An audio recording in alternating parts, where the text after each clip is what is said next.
Suffering. We try to avoid it at all costs. Who wouldn't? It's painful, uncomfortable, and often feels like it's breaking us. But what if the very thing we're running from holds the key to our deepest transformation? What if, hidden within the agony of suffering, lies the opportunity to unlock the parts of ourselves we never knew existed? Jung, in his profound wisdom, believed that suffering wasn't merely something to avoid. It's something that shapes us in ways we can't even begin to fathom. When we face suffering head-on, it opens the door to the soul's most profound realizations. It's not the suffering that defines us, but how we choose to meet it. Think about it for a moment. How many times in life have we experienced pain, only to realize later that those very moments were the catalysts for growth? Jung often said that the wound is where the light enters. It's when we allow ourselves to feel the full weight of pain that we are forced to face the depths of our inner world. Without this confrontation, we remain trapped in the shallow end of life, unable to explore the deeper currents of the psyche. We start to build a resilience that wasn't there before, not because we sought suffering, but because we learned to embrace it when it came. It's almost like the universe's way of forcing us into self-discovery. For instance, take someone who's faced the loss of a loved one. In the aftermath, they may struggle with sadness, isolation, or anger. But over time, those same emotions give way to insights they might not have had before. The importance of living authentically, cherishing every moment, and understanding what truly matters.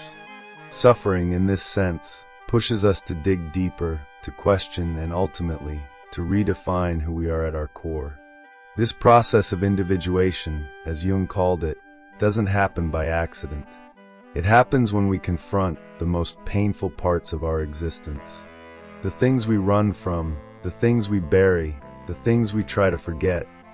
They're often the very things that will guide us toward understanding our true selves. Jung saw suffering not as a curse, but as a profound tool for psychological growth. By embracing it, we create space to integrate the fragmented pieces of our psyche. Of course, none of this is easy.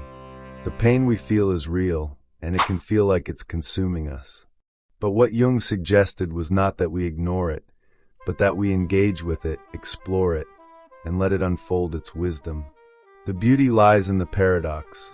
By confronting the hardest aspects of life, we unlock the very doors to freedom. It's in the very depths of suffering where we find the strength we didn't know we had. So here's the question.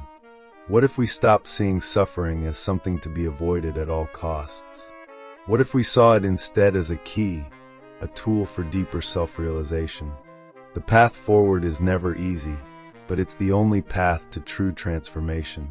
And as we'll see, this journey requires us to confront a darker part of ourselves, the part Jung called the shadow. Have you ever felt like there's a part of you lurking in the shadows that you're not fully aware of? A part that you're not proud of, maybe even ashamed of? Jung called this hidden self the shadow. And believe it or not, it's in the darkest corners of our psyche where our deepest truths lie.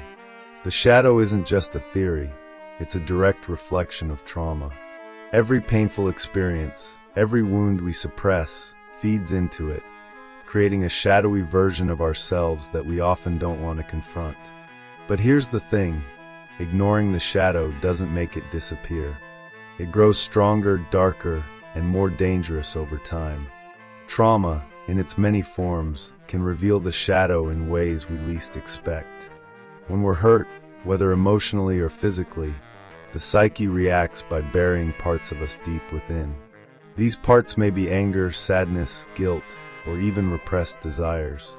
The shadow holds these emotions hostage, often making them manifest in destructive ways, from outbursts of rage to deep-seated anxiety. But the real question is, can you heal without confronting the very thing that holds you back? Jung believed that the only way to truly heal was to face your shadow, not fight it, not ignore it, but to bring it into the light. Think of it like this. When you experience trauma, it's like a crack forms in your psychological structure. That crack can either close up and heal, or it can stay open, festering. Every time you bury a piece of yourself, that crack widens. This is where the shadow comes in. It's the part of you that you can't see, but it's always there, influencing your decisions, your relationships, and your sense of self. It's easy to blame external factors for our problems, life, other people, the system. But the deeper truth is that the shadow shapes our world in ways we often don't realize. The trauma we experience in life isn't just about what happens to us. It's about how we internalize it, how we bury it, and how it starts to define us. Here's a thought. Consider someone who's had a traumatic childhood. The anger and fear they may have felt could have been buried so deeply that, as adults, they don't even recognize these emotions. Instead, they may feel disconnected from themselves, unsure why they react so intensely to certain situations. The shadow feeds on this suppression, making you react in ways that don't make sense on the surface. It's not until you confront these hidden parts of yourself that you start to understand why you feel, think, and act the way you do. You begin to see the broken pieces of your psyche and realize that healing comes not from ignoring them, but from embracing them. But what happens when we don't confront the shadow? Jung warned that failing to acknowledge these hidden aspects of ourselves doesn't just lead to emotional dysfunction. It can lead to psychological breakdown. The shadow doesn't disappear, but rather, it quietly manipulates your life from behind the scenes. It influences your relationships, sabotages your success, and keeps you stuck in patterns of behavior that you can't escape. As much as we like to believe that we're in control, the truth is that the shadow often pulls the strings. The real power lies in acknowledging it, facing it, and integrating it into your life. Only then can you truly start to heal. So here's the key. Your trauma is a doorway. But it's not the trauma itself that holds the solution. It's the shadow that follows it. The only way to escape its grasp is to shine a light on it. And that's where the real work begins. Because when you bring the shadow into the light, you begin to see yourself more clearly. You're no longer living in fear of your hidden self. You're confronting it head-on. And it's only by doing this that you can move towards true psychological freedom. This leads us to the next step in the process, understanding how trauma fractures the self. Because once the shadow is in the light, the real work of reassembling who we are can begin. What happens to the self when trauma shatters it into pieces? Can we ever truly heal if parts of us remain broken? This is one of the most profound and unsettling aspects of suffering. It doesn't just hurt us in the moment. It has the power to change who we are at the core. Trauma often leads to a fragmentation of the self, like a mirror shattered into 1,000 jagged pieces. Each of those pieces represents a part of who we once were, and when they scatter, so does our sense of identity. We no longer feel like the same person. We feel fractured, lost, and disconnected from ourselves. It's easy to think of trauma as something that happens and then passes. But what if the effects of trauma linger far longer than we realize? When we experience something deeply painful, something that shakes the foundation of who we are, the psyche doesn't simply absorb the shock, it breaks apart. Imagine a person who has suffered a great loss or faced betrayal. They don't just go back to who they were before, they evolve into someone else, someone fragmented. The person they were is gone, and in its place, a collection of broken fragments. This is what trauma does to identity. It distorts it, leaving us to question who we are and where we belong. The internal battle that follows is one of reconciling these broken pieces. But what if this journey of integration is never truly completed? Many live their lives in a constant struggle, trying to piece themselves back together, yet feeling as though they are always missing something. They try to conform to societal expectations, to fit into predefined molds, but these external roles never align with the fractured self within.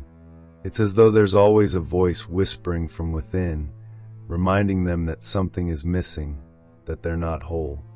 This is the painful reality of fragmentation. The self never quite feels complete again. Is it possible to ever truly heal from such fragmentation? Jung believed that the key to healing was not about putting the broken pieces back together the way they were before. It's about creating something new, something stronger, by embracing the fractured self. The journey toward reintegration is one of embracing the fragments, learning from them, and understanding that these broken pieces are just as much a part of us as the whole. But this requires a deep level of self-awareness and a willingness to confront the uncomfortable truth that we are not the same person we were before. The self is not a static entity. It is constantly evolving, shaped by every experience, every wound. But what happens when we refuse to confront the fragmentation?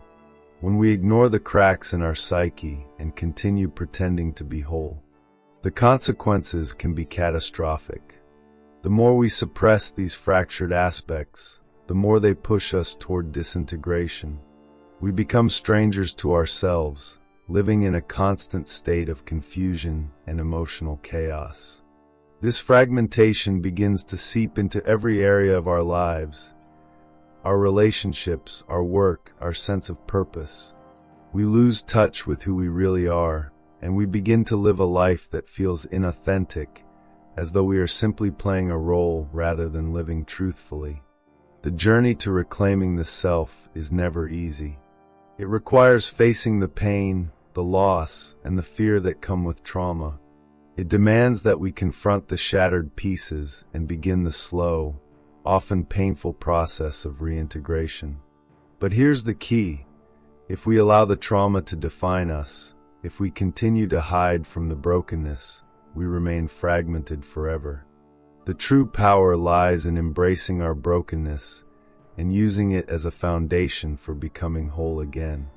Only then can we begin to rebuild ourselves, not as the person we once were, but as the person we are meant to be. How often do we ignore the pain that quietly lingers beneath the surface? What if I told you that the wounds we choose to bury are often the ones that shape us the most? Repression is an insidious force. It doesn't scream for attention, yet it quietly alters the course of our lives. When we suppress pain, be it emotional trauma or unresolved grief, we assume we've conquered it.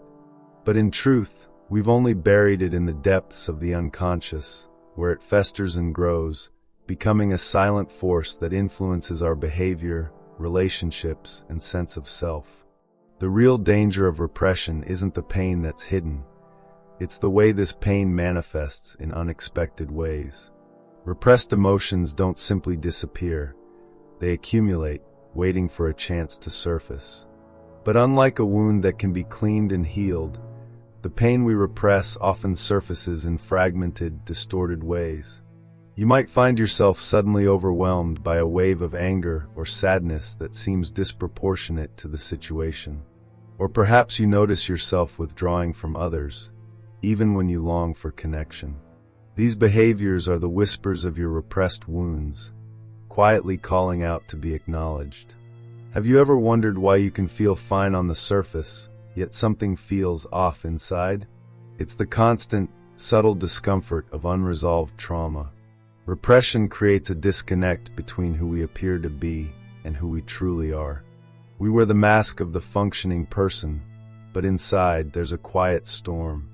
This disconnect becomes a prison, trapping us in a cycle of self-deception. We convince ourselves that we're okay, that the past is behind us, but the truth is, it never really leaves. It lingers like a shadow, shaping every action, every thought, every decision, without us even realizing it. Jung described this process as a conflict between the conscious and unconscious mind. The more we repress, the more power we give to the unconscious.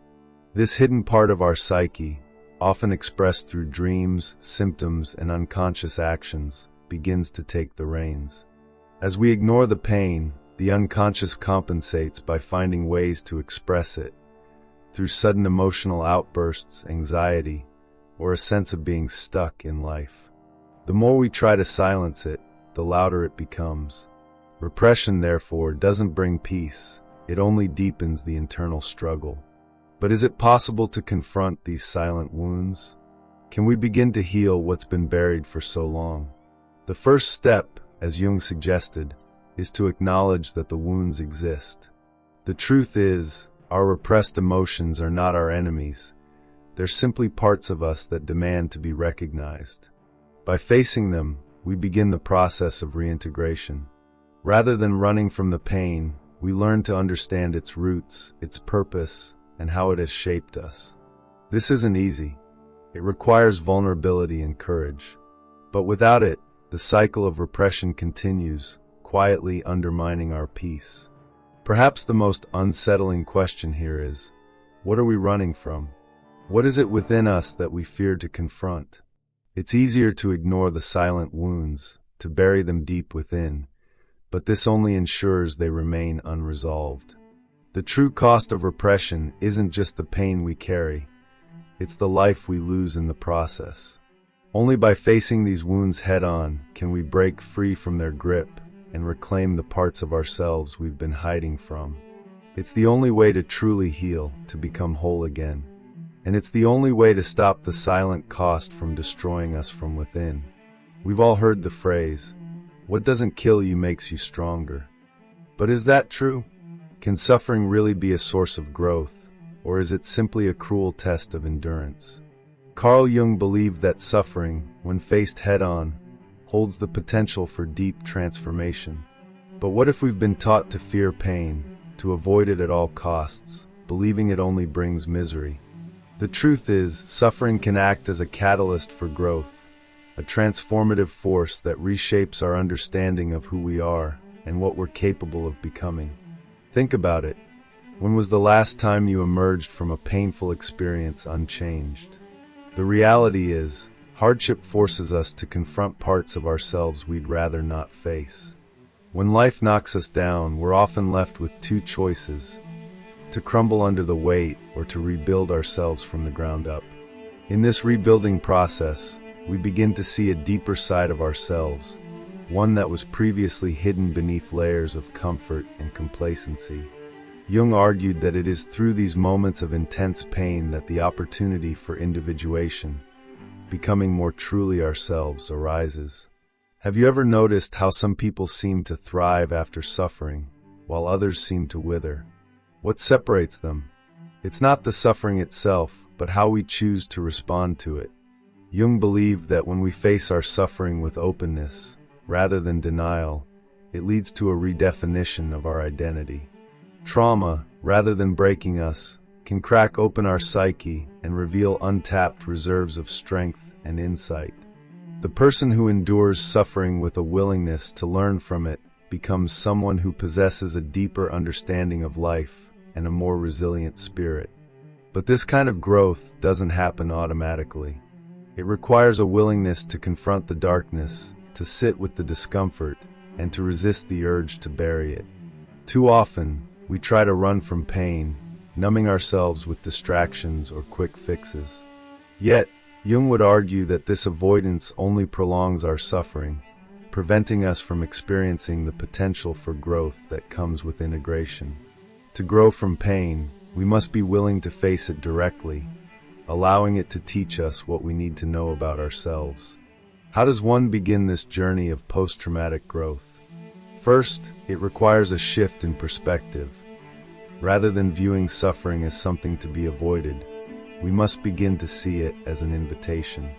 It's an invitation to explore the limits of our endurance, to redefine our identity, and to emerge from the experience with new wisdom. The process is not linear, and it's certainly not easy. It demands patience, introspection, and a deep commitment to understanding the lessons hidden within the pain. Yet, the potential rewards of this journey are vast. By confronting suffering instead of running from it, we not only heal, we transcend.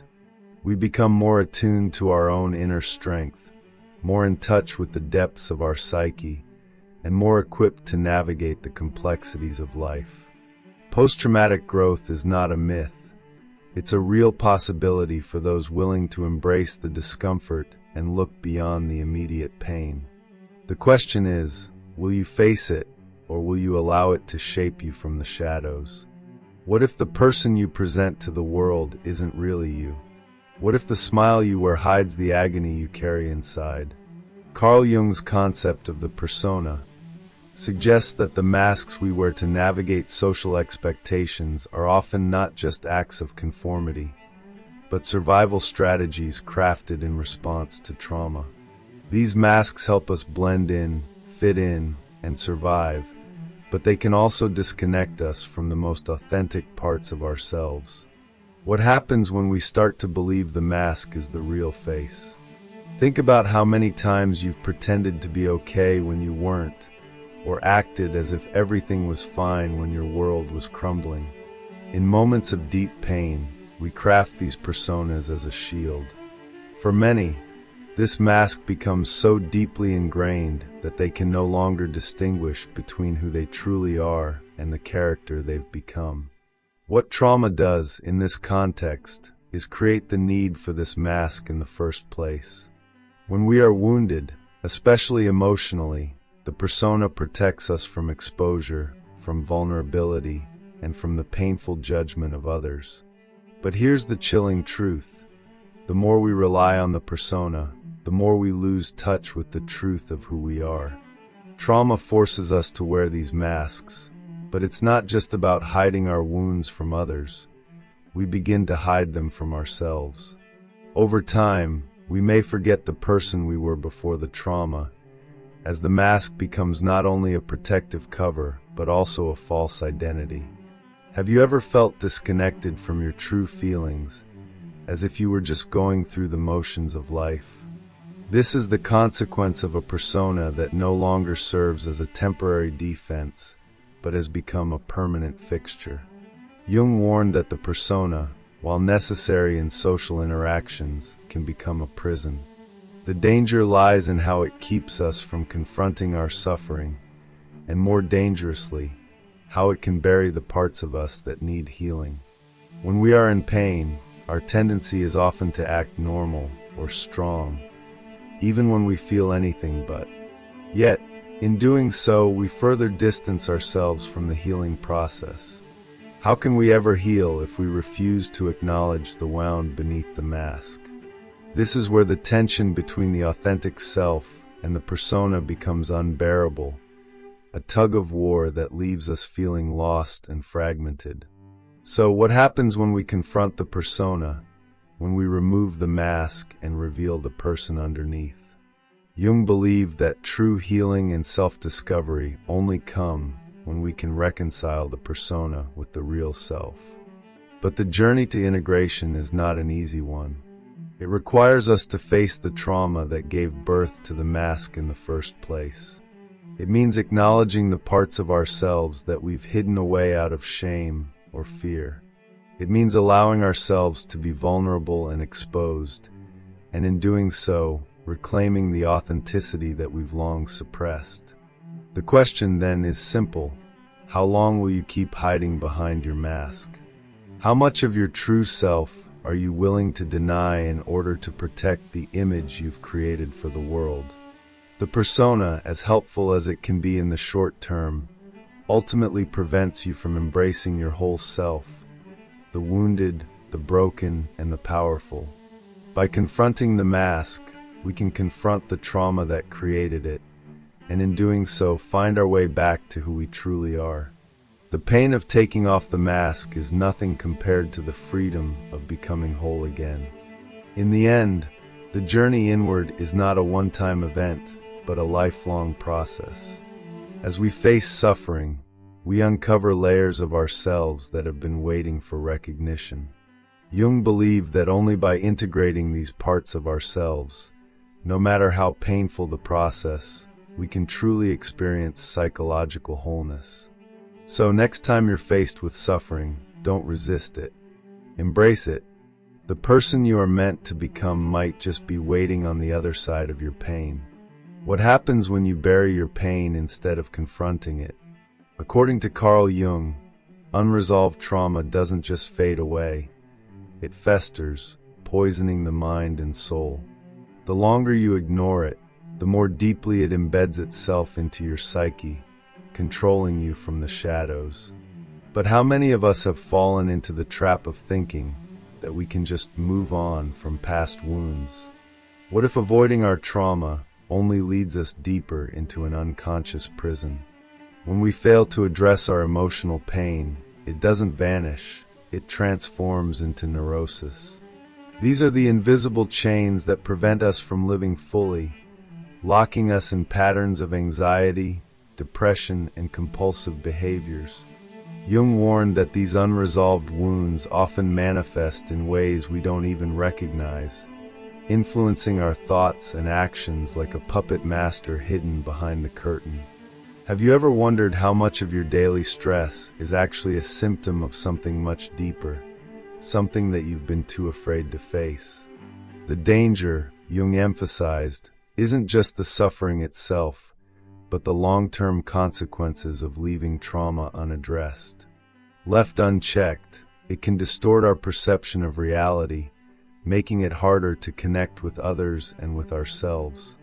Trauma creates a false self, a persona, that pretends to be fine while the real person withers inside. The more we cling to this facade, the more we lose touch with our true selves. How long will you keep pretending to be okay, while the cracks inside you continue to grow? Jung also highlighted that unresolved trauma can have a profound impact on our relationships. When we haven't healed, we project our unresolved pain onto others, creating toxic dynamics and repeating cycles of hurt. It's like carrying an invisible weight into every conversation, every interaction, dragging us further away from authentic connections. What if your unresolved trauma is shaping how you relate to those around you, without you even realizing it? But here's the terrifying truth. The longer we ignore our trauma, the more power it gains over us. It becomes a force that shapes our lives, influencing our choices, our fears, and even our capacity for joy. Jung believed that the unconscious mind doesn't rest until it's heard.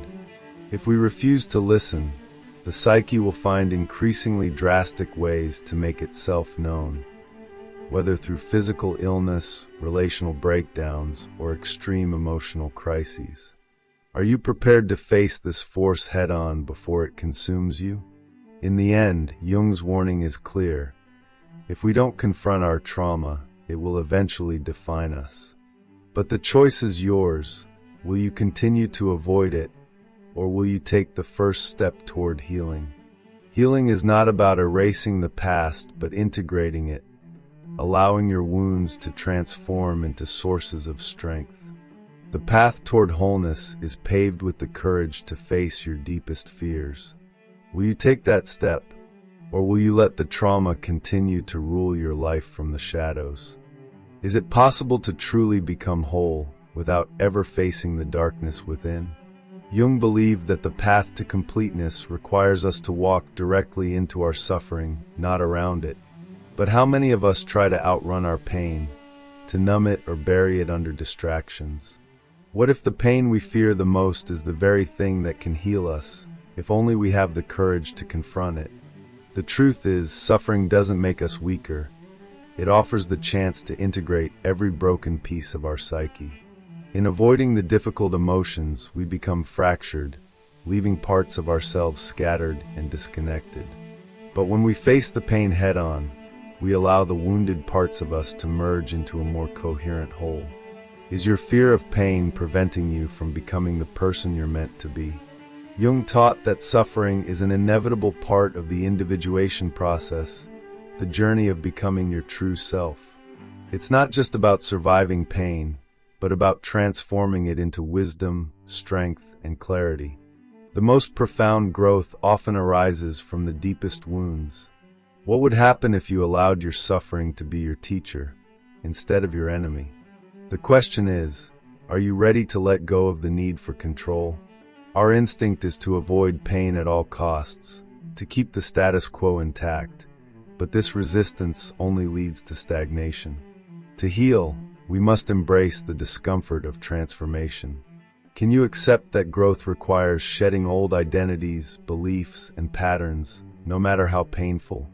The integration of suffering is not about achieving some utopian state of happiness. It's about becoming authentic, whole, and deeply connected to the essence of who we truly are. The truth we often refuse to see is that our suffering holds the keys to unlocking our fullest potential. Can you imagine what life could be like if you stopped running and finally faced what haunts you? In the end, Jung's message is clear.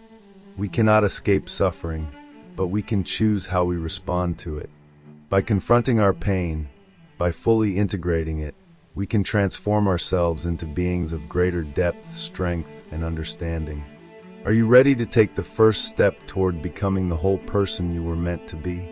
Because only by embracing your suffering can you truly become complete. If this message resonated with you, if you felt the weight of your own suffering and wondered what it could be teaching you, then take action. Don't let your pain define you, let it empower you. Subscribe now and join me on this journey of self-discovery and transformation. Let's dive deeper into the complexities of the human psyche and uncover the wisdom hidden within our struggles. Together, we'll explore how to turn pain into power and suffering into strength. Hit that subscribe button and don't miss out on the next steps toward becoming the whole, authentic person you're meant to be. You won't want to miss what's coming next.